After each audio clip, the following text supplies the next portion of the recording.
But you're always very keen to put it all on Israel. No, because if we're talking about... I try and be a little bit more like, hang on, when you commit a terror attack on the scale of October 7th... You both sides occupation and illegal... No, I don't. Yeah, you are. You just said, I don't. I try and be fair. You can't be fair to an occupier. By the way, when we talk about Russia and Ukraine, this is what frustrates me. And I know my friend Owen Jones sat here and... This is brilliant. What he actually...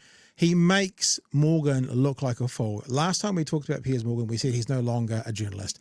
This just proves it time and time and time again. You can call him a chat show host, you can call him a shock jock, you can call him an interviewer, but he is no longer a journalist. Said the same thing to you. When we talk about Russia, Ukraine, you don't do both sides. You blame Russia as the invader and occupier. You don't do that with Israel. That is the double standard on your part. No, I try and be consistent, Piers. I'm morally consistent. I say Russia, hold on, let me finish the sentence. Russia illegally invaded and occupied Israel. Just so you're, in case you're just joining us, it's not Mehdi's show. I know it feels like Mehdi's show, the way he's controlling this. It's actually not his show. Someone just comes out and puts tape over Piers And Morgan. Israel is doing the same thing in the West Bank, Gaza, the Golan Heights. As you know, they are completely different. Yeah, Israel's worse. It's been going on much longer. People living under much worse conditions. And they've killed more kids. There is no similarity in these two situations. Agreed. Israel's is worse. It's not. How many kids have been killed in Ukraine versus Gaza? Well, in 1 year. Ever. In 1 year? Ever. Take whatever point you want. More kids have been killed in Gaza than in Ukraine. Okay. Every human rights group agrees with that. What's happened in Ukraine? We can come to Ukraine. What happened in Ukraine is a Russian dictator invaded illegally. We agree on Ukraine. Yeah. But we don't agree on Israel because you're not consistent. I think Israel is much more complicated. That's complicated, as my friend Ta-Nehisi Coates pointed out the other way, is just a good way of avoiding attributing moral responsibility. It's complicated. No, it's not complicated, actually. Israel is the occupier under international law. Israel is the one killing the vast majority of civilians. Right now, it's not a liberal democracy. It's run by neo-fascists now. Well, I don't disagree with you. There are some right-wing headbangers on that cabinet. I also think that Netanyahu has to go. I also think the whole of Hamas have to go, right?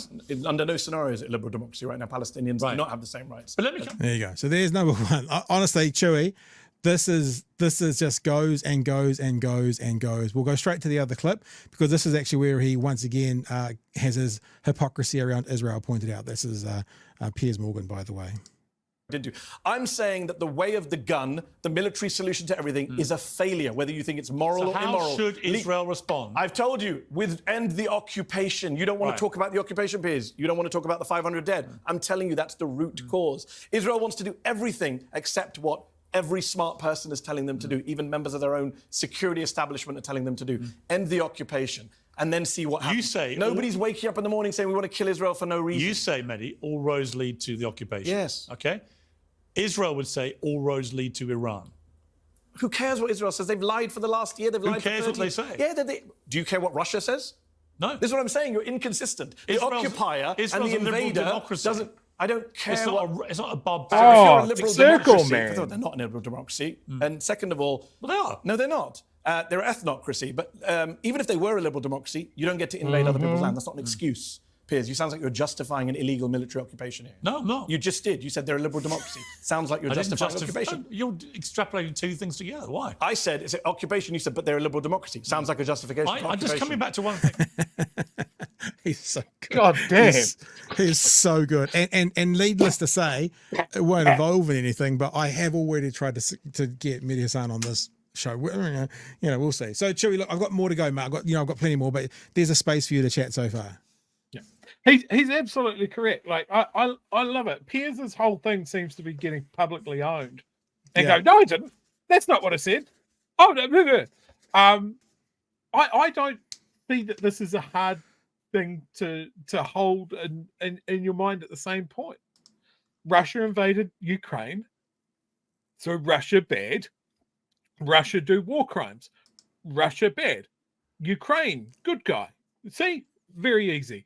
And then I can see here that if you just take what Hamas did on October 7th, you go, that's very bad.